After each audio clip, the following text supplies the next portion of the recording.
Good evening. My name is Harriet Cohen, and I'd like to welcome you to the Q&A with George Youngkin, the Democratic candidate for New Jersey State Senate for the 8th District. George spent most of his young life in New Jersey and graduated from Kennedy High School in Willingboro in 1974 in District 8. And he has the blisters and scraped knuckles to show for it. He has done this for several reasons. First, to introduce himself to the voters. But equally as important, George has been determined to learn the concerns of the constituents of the 8th District. He has found that, like so many, they are concerned about quality education for their children, the economy, issues of safety and health, property taxes, and the environment. George is a man of integrity who I believe will always work in the best interests of the people of the 8th District and the people of New Jersey. He will be accessible to his voters and will always be available to address their concerns. After a brief statement from George, I will ask him questions that have been submitted ahead of time. If you have any questions of your own, be sure to send them to Youngkin Merlino Schwartz at gmail.com. Let me repeat that. Youngkin Merlino Schwartz at gmail.com. Thank you very much. My name is George Youngkin, and I'm running for state senate in the 8th District. I decided to run because I believe that our constituents in the 8th District have been underrepresented.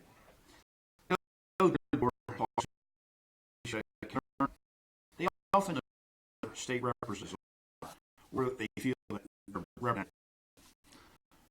If elected, I plan to have on a regular basis because I've learned from knowledge. It's just about me telling them who I am. It's about me listening. Address several questions where we talk to residents in Mansfield and Leisuretown and Southampton, and generally concerned with the issues that Harry talked about. It's a right now. Senior citizens living on fixed income. They won't stay in homes in New Jersey, but they're that they be that next time. Some months ago, when I decided to make this run, I thought it was in my best interest to retire from my career public service to devote myself to the long way. When I tell people they don't relocate, and I thought that was not quite. So I got some more people. They're concerned to afford the taxes and be able to afford to live in homes. So go to Trent. For the issues that are important to the district. Like the first all the people who've gone to the roof, who've had meetings, who've had to their houses, and allowed me to speak to various groups without postcards, the thousands of postcards sent out to constituents in the 8th District as well. With the message we get out there, and wouldn't have for people to give up and what's important to them. So, for those of you watching, thank my support from my heart. Okay. The first question that was go to Trenton. What committee would like to be assigned to and why? I will go, but I worked at for 30 years, and I was out in the field often working with different infrastructure problems. So obviously, transportation is an important issue to me. I believe to move state forward, we need to have adequate transportation. Right now, the tunnel in New York is a growing concern. It's over 100 years old and it needs to be updated. The other area that I'm interested in is Veterans Affairs. As a former Marine, someone who during toys for kids, I'm also I have interactions with active duty Marines, and I want to see that our veterans are taken care of and they're represented. As a union man, another area is labor. I feel I have a lot to offer on the labor end of things, and I believe that unions are important in a state because our infrastructure is in shape, our bridges are needed there, and we need to fulfill these tasks. And one of the most important things I think about the industry is when I was in the union, there was always safety, stress for safety. They wanted you to, they always told us they want us to go home the way we came to work. And it was through regulations that the labor department and the unions were adamant about. They kept workers safe and able to return home the same way they came to work. Lastly, I'm concerned with the environment and energy. I think that we should be striving to rid ourselves of fossils and to develop green energy, which I believe in turn will spur the economy, create jobs. And we need to leave this planet, in particular our state, in a better spot than we have right now. Superfund sites have got cleaned up over the years. There's been some very strict legislation, and I want to continue that movement toward the environment and keeping safe. What will be the first piece of legislation you will sponsor as a senator?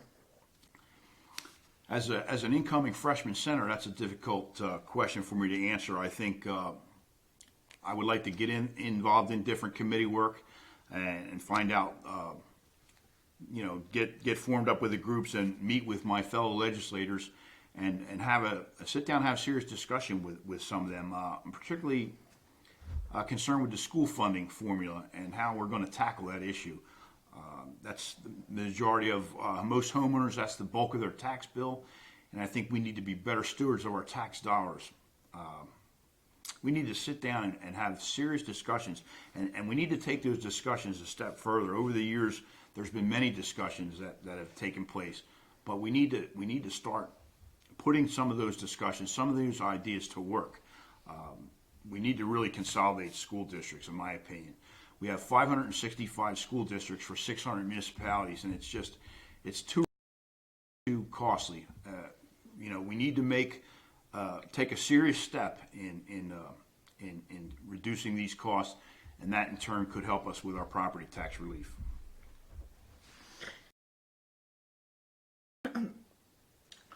Everyone in New Jersey has been impacted to some extent by the opioid crisis, whether it's directly by a family member or close friend, or indirectly through reallocation of law enforcement resources or costs associated with treatment and lost wages.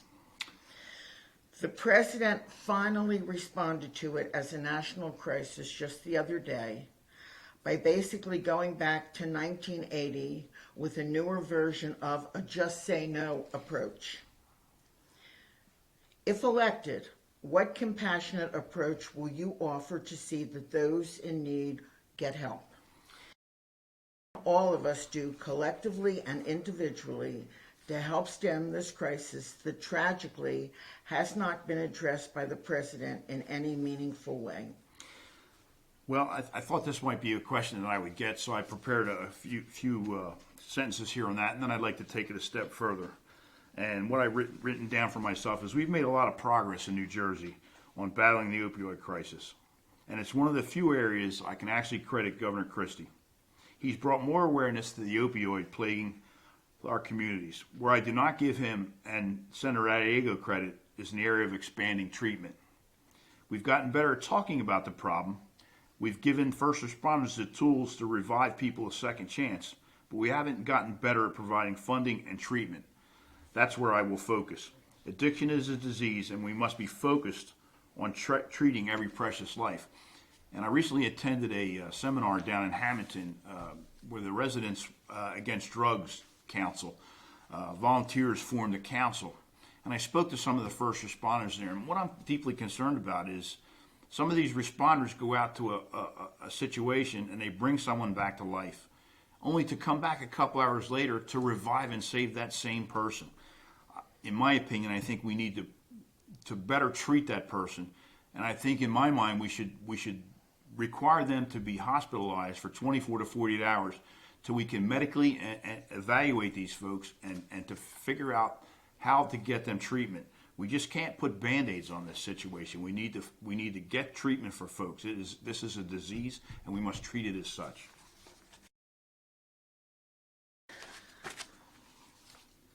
What can be done to provide property tax relief to the residents of the 8th District? Okay, thank you for that question.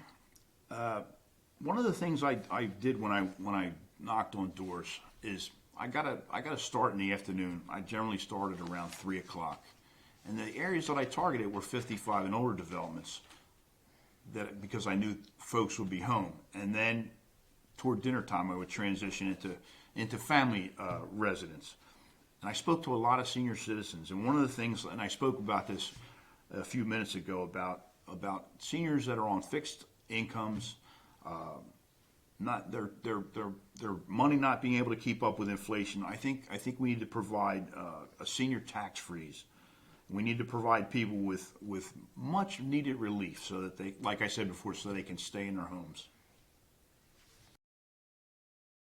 Do you support fully funding the school funding formula? Good question. Thank you, Harry. I jotted this down too earlier. Yes, our children are literally the future. Investing in education is an investment in our economy and our democracy. It's a shame that our children have been shortchanged for so many decades, and that Senator Addiego has been part of that problem. How can we meet our public pension obligations to keep our promises to public employees?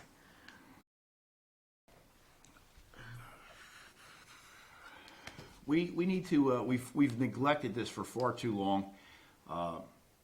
We need to make a commitment to these people. But we need to make a commitment to these folks. We let them. We gave them. They had jobs early on. They were promised a pension, and halfway through their employment career, we just can't cut that pension off. I spoke to corrections officers, and they hadn't had a pay raise in 5 years, and they were seriously wondering whether their pension was going to be around there. Now I know we can't just dump a bunch of money in there. That'd be all well and good, but we have to slowly build this fund back up and make this affordable for the taxpayers. We can't. We have to balance this out, but we do have to fund their pension system. Before we go on, let me remind you that if you have any questions that you'd like George to address, please send them to Youngkin marlenoschwartz@gmail.com. I know that you were part of a union. You mentioned that. What is the #1 issue you feel facing unions in New Jersey, and how will you address it? And can you tell us a little about what union you were part of, and maybe a little about your experience? Sure. So I started as a member of Local 855, which is a pipe fitters union that public service employees are required to belong to. And as I said, you said earlier, I've served for 38 years in that capacity. And when I first went to the union, I had a job training apprenticeship. I went to various schools throughout the state to learn a trade. And early in my career, it was all about productivity. And we saw how that rush to complete jobs was a detriment to safety. And as someone who worked with natural gas, a commodity that's a very dangerous entity to begin with, we needed to take the steps to ensure that the workers are going to be safe. So the union, with the union team, met with management throughout the state, and we discussed issues that we had and means that we felt were necessary to ensure that not only is the workers were safe, but the people that we were serving, the homeowners and the public, was safe.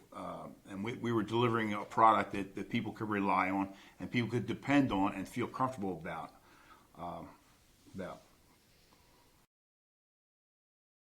We know that the minimum wage has been raised in the state. I'm not sure exactly what it is now, 8.25, I think. Many people go to work every day, work 40 hours a week, and because they are at the minimum wage, they are considered the working poor in our country. Many of them have to receive food stamps and welfare. And honestly, when we give them food stamps and welfare, we are subsidizing the wealthy at the top who are not giving them a higher minimum wage. Governor Murphy would like to raise the minimum wage to $15 an hour, and wouldn't that be wonderful? But what would you tell a small business owner who struggles to meet payroll and is worried about the minimum wage going up to $15 an hour? Let me back you up there for a minute. I think Ambassador Murphy. We're hoping it will be Governor Murphy. But this is a question I anticipated receiving, and this is an area where I'm willing to stand up to my party.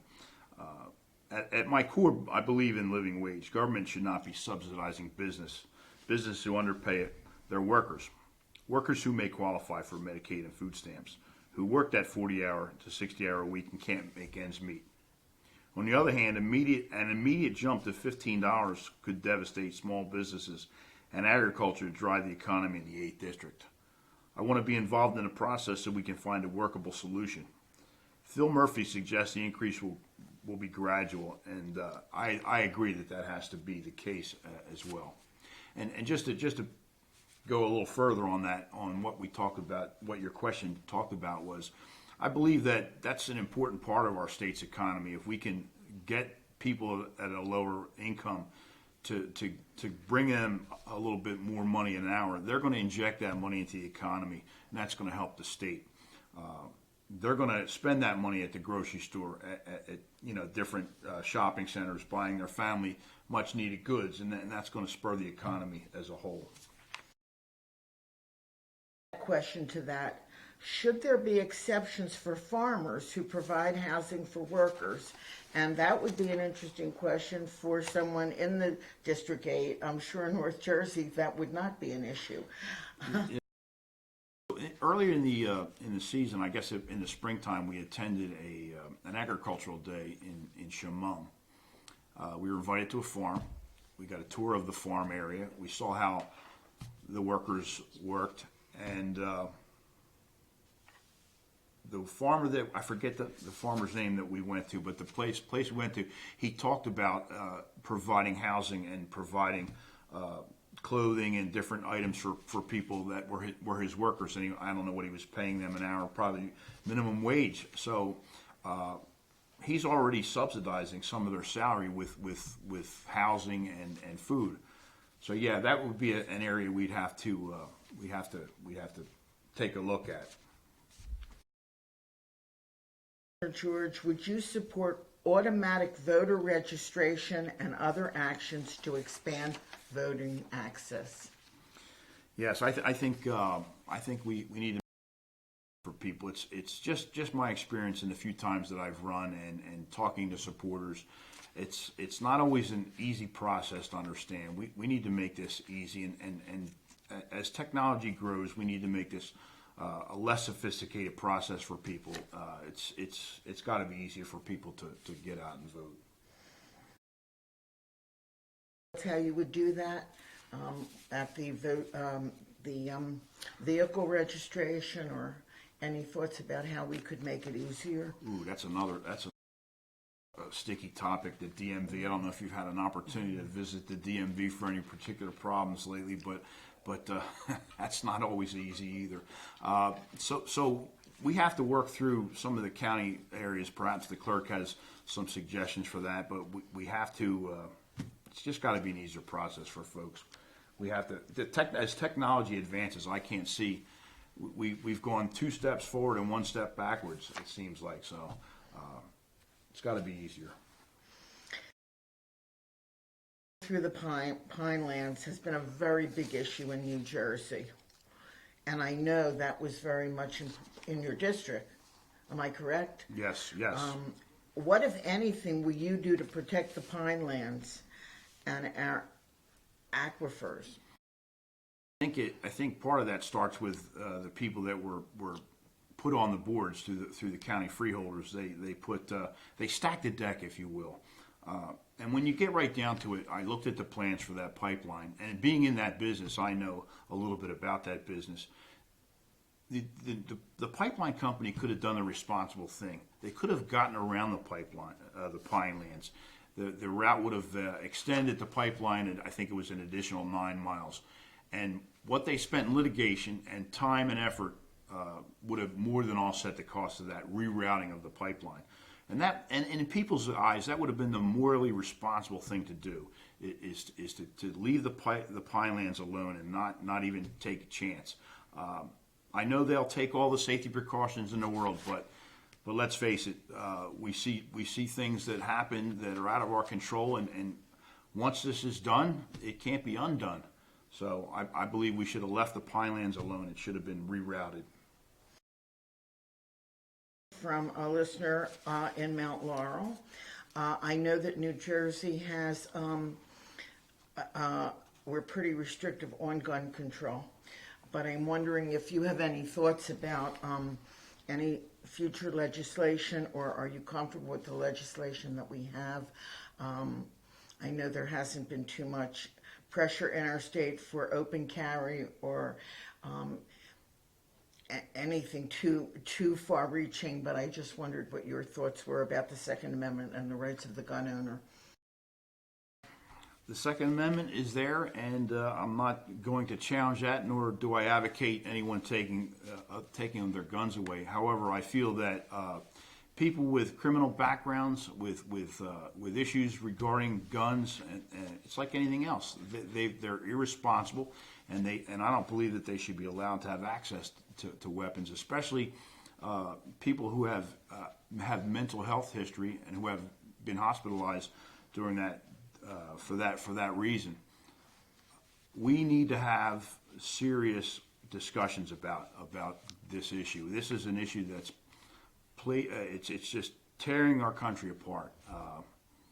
So my idea would be to keep guns out of the hands of those who are irresponsible. And I believe that if you are convicted of a crime with a gun, the penalty should be severe, and they should be imposed without any types of probation. The person that sent this in said that it was very even an uncomfortable question to have to ask, but in these days right now, the question is, would you put party above state, or do you see yourself taking an oath of office and doing the interests of the people rather than of the Democratic Party? I know you're a loyal Democrat and have been for many years. Well, that's an easy question for me to answer, and I would always put the people's interest at heart first. I'm not a career politician. I've never held an elected office, and most people that spend a lifetime as elected officials feel they have a loyalty to the party, as evidenced by our own senators' silence on many issues here in the 8th District. We've endured 8 years of Chris Christie, and there's many things that our representative here in the 8th could have said or done in opposition to what the governor's done. And I won't hesitate to do that because, like I said, I'm not a lifetime politician. I'm always going to do what's in the best interest of my constituents here in the 8th District.